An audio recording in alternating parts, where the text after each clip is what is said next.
Kalau di episode sebelumnya kita bahas mengenai user requirement atau kebutuhan pengguna, dan kali ini kita bahas spesifikasi kebutuhan agile atau software requirement specification, tetapi fokusnya di agile ya.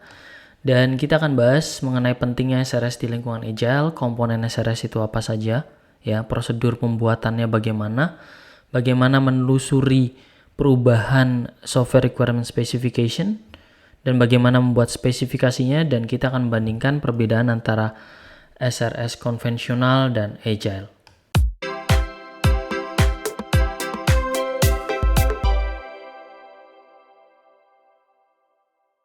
Pertanyaan umum yang selalu menghampiri seseorang pada saat mengembangkan perangkat lunak adalah apakah kita memerlukan SRS di agile. Karena kita tahu agile itu harus minimalis dan berfokus pada aplikasi yang digunakan. Jawabannya tentu saja ini depends atau bergantung ya. Pada saat kita pekerjaannya makin panjang dan makin lebar gitu ya, maka SRS ini tidak bisa dihindari. SRS memang sudut pandangnya berada bukan di tim bisnis ya, tetapi lebih ke arah tim developer dan tim quality assurance. Ya, mungkin bisnis bisa memahami beberapa bagian SRS, tetapi desainnya adalah untuk aspek-aspek teknikal. Secara sederhana, SRS ini akan memberikan estimasi yang sangat spesifik seberapa besar biaya pengembangan itu dilakukan. Kalau kita bicara SRS, maka sebenarnya kita bicara bagaimana lingkungan agile itu membentuk SRS. Jadi ada sedikit perbedaan di SRS yang umum kita lihat di kondisi konvensional.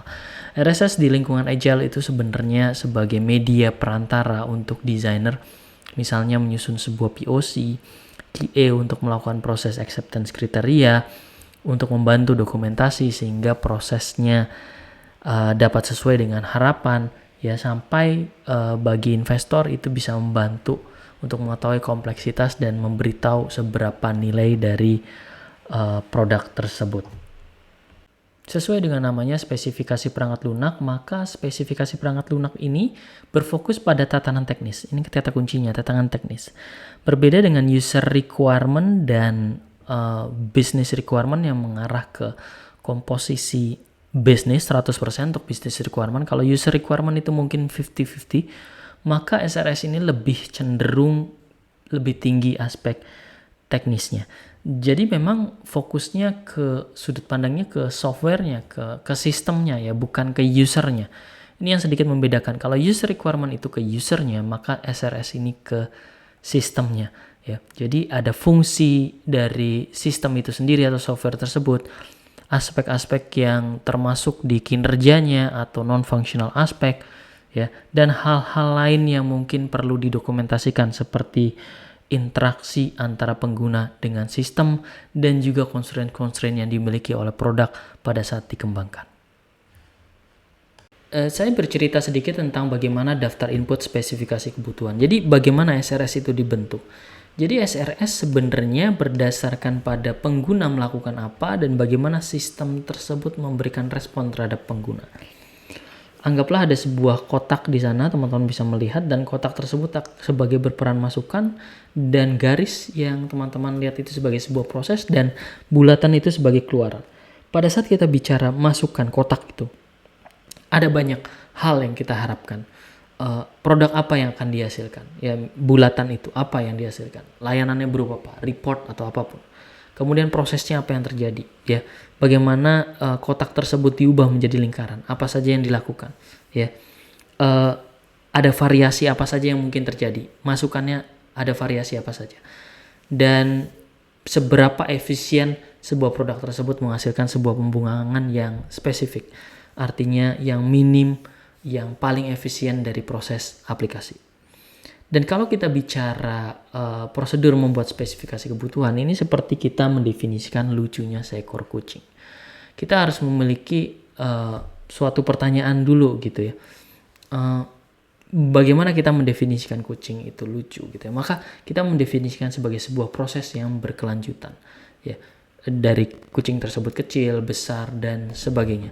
Requirement specification juga seperti itu. Ya, mulai kecil itu seperti apa lucunya sampai besar pun spesifikasinya seperti apa. Dan di lingkungan agile proses ini di capture secara natural. Jadi proses spesifikasi kebutuhan ini bukan satu kali tembak tetapi menyusun prosesnya sebagai iterasi. Dan di sini saya kembali menceritakan bagaimana kita menyusun proses agile SRS. Pertama kita harus memiliki baseline atau dasar ya. Jadi kita memiliki aliran dasarnya. Jadi baseline dasarnya adalah flow diagram. Flow diagram yang berfokus pada aliran proses secara sederhana yang memberikan gambaran spesifikasi pelanggan dan gambar yang dilakukan. Umumnya dibutuhkan struktur dokumen ya. Konten yang masuk apa, konten yang keluar apa, dan seperti halnya black box sebuah sistem. Jadi kita harus memiliki sebuah aliran dasar. Contohnya di sini prosesnya bagaimana sebuah email system seperti Outlook ataupun Gmail itu bekerja. Ya, teman-teman bisa melihat prosesnya di sana.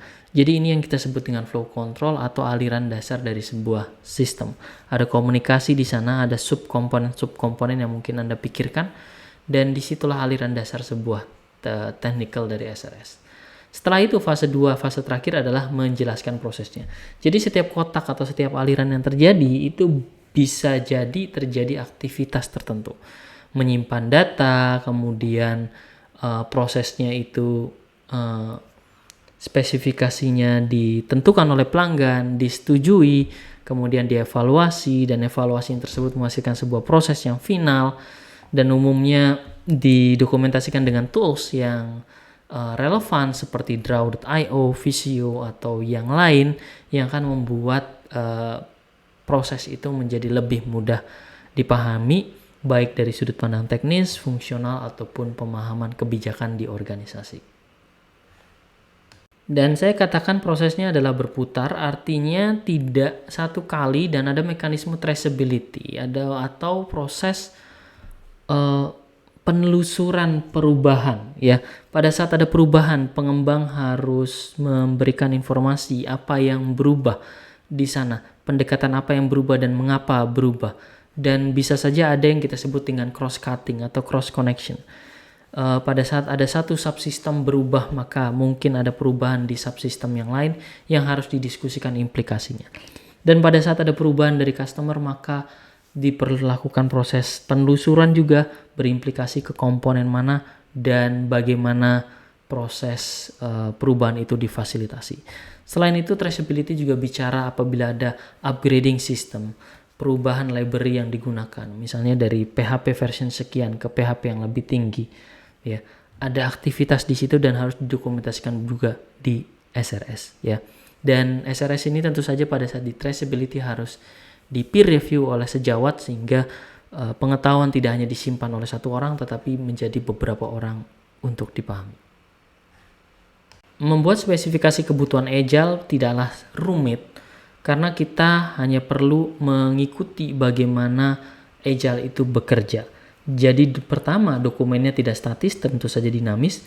Yang kedua, prosedurnya berulang atau iteratif. Dan yang ketiga, harus mengikuti prinsip Agile Manifesto. Ingat, jangan sampai kalian memperhatikan spesifikasi kebutuhan tetapi softwarenya tidak bisa berjalan dengan baik. Jadi lebih baik fokus ke software dibanding ke documentation. Seperti apa kata Manifesto Agile. Tapi kalau dua-duanya itu sudah bisa berjalan, itu sangat sempurna.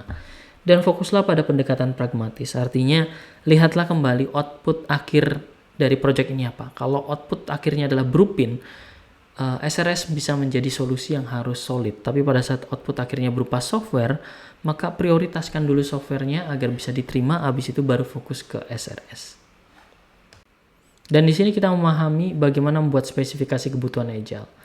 Yang pertama adalah buat keadaan awal specification, initial specification. Lalu seiring berjalannya waktu dirubah. Dirubah ini bukan karena ada perubahan, tetapi karena ada detail-detail yang ditangkap pada saat pengembangan, ya. Misalnya tiba-tiba membutuhkan notification email untuk 1.000 orang lebih, sehingga kita harus mengganti dari mailing system ke sesuatu yang lebih solid. Kemudian aktivasi yang tadinya berupa one OTP berubah menjadi multi-factor authentication dan sebagainya. Kemudian dilakukan versi kedua yang fokus pada kebutuhan tambahan. Di sini ada kebutuhan-kebutuhan yang sifatnya changes, perubahan, dan kita harus pastikan ya bahwa perubahan itu disetujui oleh tim dan juga memahami apa implikasinya mulai dari penambahan spesifikasi dan sebagainya. Dan ini adalah perbedaan antara SRS konvensional dan agile. Teman-teman bisa melihat di sini, ya ini perbagiannya kiri konvensional, yang kanan agile. Yang agile lebih komprehensif, mini, tetapi teman-teman harus berhati-hati karena banyak sekali peluang ambiguitas di sana. Jadi harus benar-benar memikirkan sesuatu yang komprehensif.